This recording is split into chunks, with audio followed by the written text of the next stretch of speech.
हे नाथ, हे श्यामा श्याम, मैं आपकी आज्ञा के विरुद्ध चलने वाला पापी हूं, अधर्माचरण करने वाला हूं।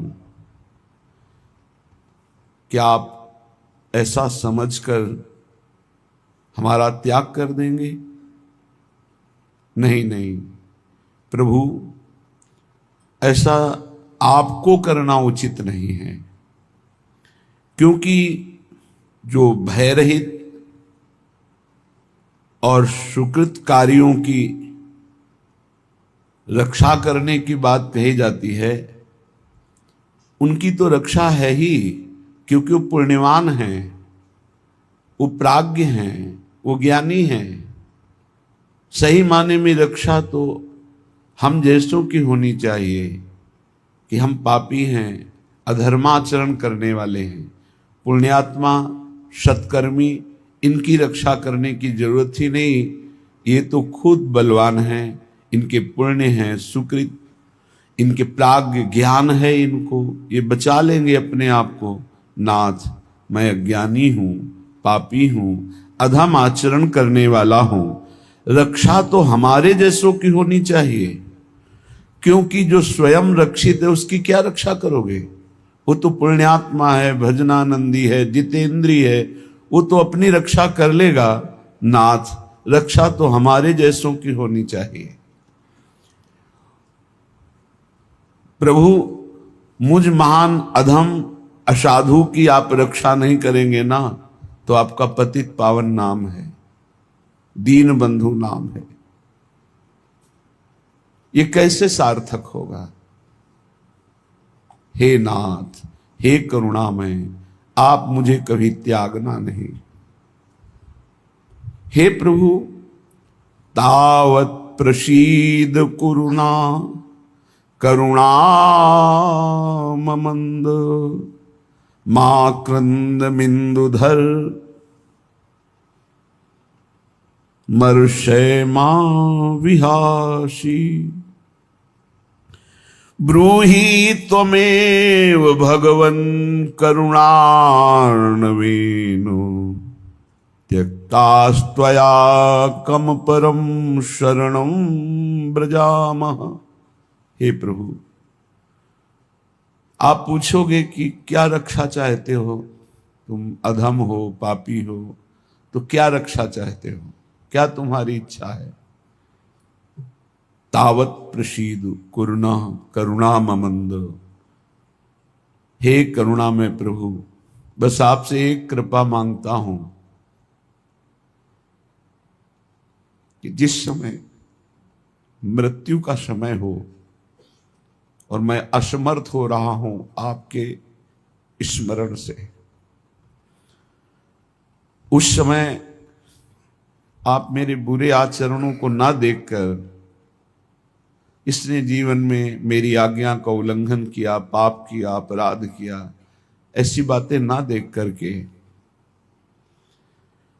आप उस समय मेरे हृदय में अपना स्मरण दे दीजिए। बस ये हम मांगते हैं। आपकी याद, जिस समय हमारे प्राण निकल रहे हों, मैं असमर्थ हूं, आपके स्मरण में मेरी पहुंच नहीं हो सकती, क्योंकि उस समय सब दुख से व्याकुल इंद्रियां, मन, बुद्धि सब मूर्छित हो जाते हैं। इतना भयानक दुख होता है मृत्यु के समय, ये सब बेशुद्ध हो जाते हैं। तो नाथ, ये मान करके कि अधम है, पापी है, नीच है, आप उस समय हमारा त्याग न कर देना।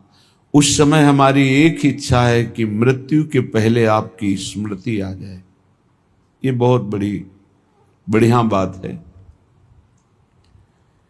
हे नाथ, यदि आप जैसे करुणा सागर भी मेरी उपेक्षा कर देंगे, मेरी रक्षा न करेंगे, तो फिर मेरा उद्धार कैसे हो सकता है? मैं किसकी शरण में जाऊं?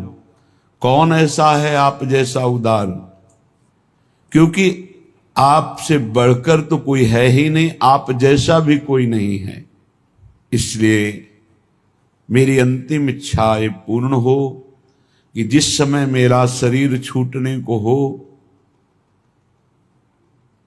उस समय आपकी कृपा से आपकी स्मृति में डूबा हुआ शरीर छोड़ूं, आपके चिंतन में, आपकी याद में शरीर छोड़ूं, यही मांगता हूं। हे नाथ, तरहर चनांत समये तव पाद पीठ,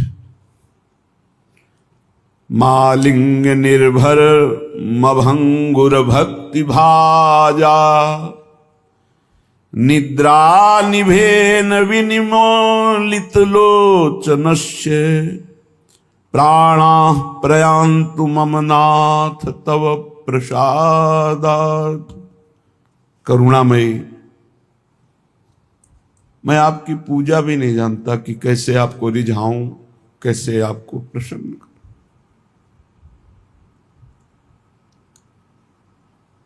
प्रभु, इतना तो जरूर जानता हूं कि आपके चरण रखने की चौकी को ब्रह्मा शंकर शनकादि नमस्कार करते हैं। आपकी पादपीठ को, चरण रखने की चौकी को ईश्वर कोटि के महापुरुष भगवान ब्रह्मा जी, महादेव जी, शनकादि ये नमस्कार करते हैं। प्रभु, ऐसा हो कि जब मेरा शरीर छूट रहा हो और आप मेरे सामने हो और मैं अपना मस्तक आपके चरणों में रखकर बस निरंतर के लिए सो जाऊं। आप मेरे सन्मुख हो, मैं अपना मस्तक आपके चरणों में रखकर सदा सदा के लिए सो जाऊं, ऐसी कृपा कर दो। हे नाथ, मेरी नींद कभी टूटे ना, प्राणों का उत्क्रमण हो जाए और जब आंख खोलूं तो आपके दिव्य लीला में, दिव्य धाम में आपके समीप खोलूं, ऐसे मुझे सुला दो। आप मेरे सामने हो, आपके चरणों में मस्तक रखकर मैं सदा सदा के लिए ऐसा सो जाऊं कि फिर इस जगत में आंख ना खुले। जब मुझे होश आवे तो मैं देखूं कि मैं भाव देह से अपने आराध्य देव के धाम में हूं, अपने आराध्य देव के समीप हूं, अपने प्राण प्रीतम की सेवा में हूं। ऐसी कृपा कर दीजिए। प्रभु, आपके लिए कुछ दुर्लभ नहीं है। ये मैं कोई कठिन बात नहीं मांग रहा कि आपको मेहनत करनी पड़ेगी। प्रभु, जैसे अत्यंत बड़ा भयानक विषैला सर्प काट ले, लेकिन जिनको गारुणी मंत्र आता है वो उसे क्षण में उतार देते हैं। गारुणी मंत्र जिनको वास्तविक आता है, सिद्ध है, एक क्षण में महाविषैले सर्प के काटे हुए विष को शांत कर देते हैं। जैसे ढेर ढेर खूब तृण जमा हो, क्षण में अग्नि उसको भस्म कर देती है। जैसे हाथियों की झुंड को एक सिंह ही मथ डालेगा, जैसे घोर अंधकार को एक सूर्य ही प्रकाश से भर देगा, जैसे भयंकर रोग को औषधि नष्ट कर देती है, ऐसे प्रभु आप करुणा करो। आपकी करुणा दृष्टि से मेरे सारे पाप अपराध सब नष्ट हो जाएंगे और मुझे आपकी प्राप्ति हो जाएगी। थोड़ा सा भी अमृत भाव या कुभाव कैसे भी कंठ से नीचे उतर जाए तो अमर कर देता है। नाथ, थोड़ा सा भी आपका कृपा प्रसाद हमें अविनाशी पद पर विराजमान कर देगा। हे पापनाशक, मेरे कायिक, मानसिक, वाचिक जो भी पाप हों उनकी तरफ ना देखते हुए मेरी अंतिम इच्छा ये पूर्ण हो कि आपके चरणों में मस्तक रखते हुए मैं अपने प्राण त्यागूं। ये बहुत काम की बात है, क्योंकि अंतिम समय भगवत स्मरण केवल भगवत कृपा से होता है और वो समय कभी भी आ सकता है। उसकी कोई तिथि तारीख हमें पता नहीं, प्रभु को तो पता है। वो तो निश्चित हो चुका है, अमुक समय में अमुक जगह अमुक घटना से प्राण छूटेंगे। उस समय हमारी क्या स्थिति होगी? जब भयानक पीड़ा है शरीर में, तो हो सकता है मैं अपने प्रभु को भूल जाऊं। तो हमें रोज ये प्रार्थना करनी कि प्रभु बस और कुछ मांगू तो मत देना, बस एक बात दे, अंतिम समय आपको देखता हुआ, आपका स्मरण करता हुआ प्राण त्यागूं। और आपके लिए इसमें कुछ घाटा नहीं है कि बहुत मेहनत की बात कह रहा हूं, आप सर्वत्र हैं, बस प्रकाशित हो जाइएगा। अगर अंतिम समय भगवत स्मरण रहा भगवत कृपा से, ऐसा हमने शास्त्रों में पढ़ा है कि जो जीवन भर भगवान का आराधन करता है, भजन करता है, प्रयास करता है भगवत भजन का, अंतिम समय भगवान उसके हृदय में स्वयं स्मृति बन करके छा जाते हैं, वो स्वयं स्मृति बन जाते हैं। और जो जीवन भर पापाचरण मनमानी आचरण करता है, तो अंतिम समय उन्हीं कर्मों के परिणाम स्वरूप उसको जिस योनि में जाना है वो चिंतन बन जाएगा। शुकर कुकर या जो भी, वही चिंतन बनेगा जिस योनि में जाना है। बस फिर दुर्गति नरक की भोग कर उसी योनि को प्राप्त होता है। अंतःमति सो गति। अंतिम समय हमारा भगवत स्मरण बना रहे, इसलिए हम प्रभु से रोज प्रार्थना करें कि हमारा अंतिम समय आपके सानिध्य में छूटे, आप हमारे सामने हो, फिर हमारा शरीर छूटे। जब कोई उपासक सच्चाई से इस मार्ग में चलता है, तो प्रलोभन या भय, ये दो चीजें आ जाती हैं। पक्का माने, कदम कदम पे दुख बिछा हुआ है, बिछा हुआ है, पर आपको उस दुख को रौंदते हुए चलना है। या कदम कदम पे सुख बिछा हुआ है, आपको भोगना नहीं, आपका लक्ष्य श्यामा श्याम, तो राधा राधा, उसे भी रौंदते हुए जाना है। न दुख रोक पावे न सुख रोक पावे। परखे बहुरत्न अमोल घने। भगवत ऋषि जी कह रहे हैं, धर्म अर्थ काम मोक्ष, अष्ट सिद्धियां, नौ निधियां, विविध प्रकार का भागवतिक वैभव। बोले परखे, इनको देखा, लेकिन ये सब असार निकले। सार क्या मिला? सार संपत्ति, बोले श्यामा श्याम। तहां दंपति संपत्ति लय उबरे। डुबकी लगाई प्रेम सरोवर में, तो घेर लिया रिद्धियां सिद्धियां नौ निधियां, धर्म अर्थ काम मोक्ष, जो चाहिए, क्योंकि वो अधिकार होता है। आप चाह कर रहे हैं क्योंकि अधिकारी नहीं है, और जब अचाह हो जाएंगे तो आप अधिकारी हो गए, सब भागवतिक वैभव आपको घेर लेगा। जो दंपति संपत्ति लेकर के निकले, प्रेम सरोवर में मारी डुबकी, मन प्रेम सरोवर मांझ परे, तो ये मिलेगा।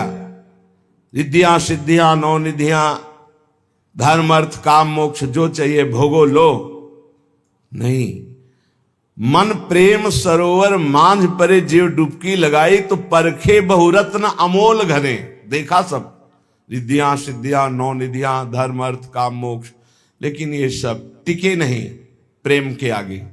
प्रेम की कसौटी में कोई खरे नहीं उतरे, सबको छोड़ दिया। और बोले तहां दंपति संपत्ति लय उबरे। संपत्ति हाथ लगी, श्यामा श्याम। श्यामा श्याम के सिवा न कोई सिद्धि, न कोई निधि, न धर्म, न अर्थ, न काम मोक्ष, कुछ नहीं, केवल प्रिया प्रीतम। तो क्या बोले, अरि पान करें दृग बारु निरूप, छके अति घूमत नेह भरे। अब नेत्र प्रेम भरे, नेत्रों में श्यामा श्याम की रूप माधुरी बस गई। ये सब सहज होता है, सहज। केवल नाम जप करते हुए असत आचरण त्याग कर अपने आराध्य देव के अनन्य हो जाओ, गुरुदेव के, आचार्य देव के। कहीं एक पकड़ लो, पूरा चद्दर है, एक कोना पकड़ लो, पूरा चद्दर आ जाएगा। गुरु को पकड़ लो, आचार्य को पकड़ लो, इष्ट को पकड़ लो, धाम को पकड़ लो, ये सब आ जाएगा। एक ही है, कहने को विविध नाम है। जब कोई भी रिद्धि सिद्धि धर्म अर्थ काम मोक्ष स्वीकार नहीं किया तो रूप बस गया श्यामा श्याम का। और रूप बारुनी कहा है, रूप रूपी मदिरा उन्मत्त कर देने वाली है। न रात में नींद न दिन में चैन, आठों पहर परमानंद में डूबा हुआ, प्रेम की भारी विकलता, ये साधन वादन से नहीं होता। ये आचार्य अनन्यता, गुरु अनन्यता, बस उनके वचनों पर पूर्ण समर्पण, कृपा कोर हुई, ज्ञान चक्षु खुले, संपूर्ण भोगों से वैराग्य, और जो हमारे थे वो याद आ गया, श्यामा श्याम, स्मृति जागृत हो गई। नष्टो मोहा स्मृति लब्धा, अब हाय हाय मच गया। अनंत जन्मों से मैं अपने स्वामी से विमुख होकर कितना भटकता रहा, अब नहीं, अब नहीं। आचार्य कृपा जे हुई रूप ही रूप। ऐसा प्रियालाल का रूप है, मोक्ष सुख भी कड़ुआ लगने लगता है इनके रूप के आगे। देखो, ये तो नवनिवृत्त निकुंज बिहारी हैं। जब अवतार लेते हैं यही राम रूप में, तो जनक जी श्री सुखदेव जी के गुरुदेव हैं, वो कह रहे हैं कि इस रूप का कैसा चमत्कार है कि बरबस ब्रह्म सुख ही मन त्यागा। ब्रह्म सुख में तदाकार हुआ मन राम रूप में आसक्त हो रहा है। जो सहज विराग रूप मन मोरा, मेरा मन सहज वैरागी ब्रह्म का आनंद लेने वाला, वो ब्रह्मानंद से हटकर रूप आनंद में। फिर निकुंज बिहारी श्यामा श्याम का जो रूप है वो तो अद्भुत प्रेम रूप। तो अरिपान करें दृग बारो निरूप, छके अति घूमत नेह भरे। श्री युगल सरकार नेत्रों में बस गए। इनके रूप का आशव, बड़ा नशा है प्रिया प्रीतम के रूप में। बस उनकी कृपा से एक बार नेत्रों में झलक जाए, पर वो झलकने की स्थिति चाहिए। प्रबल आशा, प्रबल चाह। एक प्रश्नकर्ता ने प्रश्न किया एकांत में कि पूज्य राधा बाबा ने कहा प्रभु के दर्शन की भी चाह नहीं करनी। उनका देखो, कक्षा 1 का विद्यार्थी यदि पीएचडी की बात पकड़ेगा तो समझ नहीं पाएगा और वहां पहुंच नहीं पाएगा। देखो, भगवत प्राप्त महापुरुष हैं और वो निरंतर ऐसे सूक्ष्म साधन में प्रवेश पा चुके हैं जो अचाह स्थिति प्रकट करता है। हमको वहां तक पहुंचना है तो असत चाह को मिटाने के लिए पहले सद चाह, असद आचरण मिटाने के लिए सद आचरण। जब सद आचरण, सद चाह, तो हृदय निर्मल हुआ। तो निर्मल और एकाग्र अर्थात निर्मल और शांत जल में जैसे नीचे की वस्तु दिखाई देती है, ऐसे अचंचल अंतःकरण और पाप रहित अंतःकरण में परमात्म तत्व का अनुभव होने लगता है स्वतः। ये छाती की बात कह रहा हूं, स्वतः अनुभव होने लगता है। बाबा बहुत ऊंची स्थिति में है। अब वो कह रहे हैं भाव में बाहर आकर बाह्य दशा में कि भगवान के मिलन की भी चाह न रखो, ऐसे भजन में डूबो। पर आप जरा चरित्र पढ़ के देखो, श्री कृष्ण का नित्य श्रृंगार करते हैं पर वो हृदय से नहीं लगाते, तो रोज चाह करके बाबा तापित होते हैं कि प्रीतम का श्रृंगार करती हूं पर प्रीतम मुझे आलिंगन क्यों नहीं कर रहे। प्रसंग याद है ना, महापुरुषों ने सब रस गायो, देखनो ये है कि उनको हियो कहां ठहरानो, ताको गहनो, नहीं फंस जाओगे। भगवत मिलन की चाह नहीं करोगे तो भोग मिलन की चाह मिटेगी किससे? भगवत भजन की चाह नहीं करोगे तो संसार की वस्तु व्यक्ति स्थान की अनुकूलता की चाह कैसे मिटेगी? भजन करो, भजन की चाह बढ़ाओ, भगवत मिलन की चाह करो, इतना चाह करो कि रोना आ जाए, तड़पना आ जाए, कुछ अच्छा न लगे। ये महापुरुषों की बातों को किसी संत महापुरुषों से ही पहले समझ लो, यदि वो उपस्थित है तो उनके पास जाके, नहीं तो उसी कोटि के, नहीं तो फंस जाओगे कि बाबा ने तो कहा भगवान की प्राप्ति की भी चाह नहीं करनी, और यहां भोगों की चाह में हर समय हम फंसे हुए। अरे कांटे से कांटा निकालो, दोनों कांटा फेंक दो, कांटे से कांटा निकालो, दोनों फेंक दो, चाह से चाह को निकालो, दोनों चाह हटा दो। अच्छा, ये स्वरूप स्थिति है, ये बोध स्थिति है। संतों के वचनों को समझने के लिए बहुत भजन चाहिए। बिना भजन के संतों के वाक्यों को समझ लेना संभव नहीं। आप अपनी मलिन बुद्धि से संतों के वचनों को तौले तो जैसे हीरा जवाहरात कबाड़ तौलने वाले तराजू में नहीं तौला जाता, ऐसे ही पांच भौतिक रचना के भोगों का चिंतन करने वाली बुद्धि, सच्चिदानंद में स्थित बुद्धि से जो निकला हुआ वचन है, उसको नहीं समझ सकती। जो धर्म, अर्थ, काम, मोक्ष, रिद्धियां, सिद्धियां, नौ निधियां, इनको ना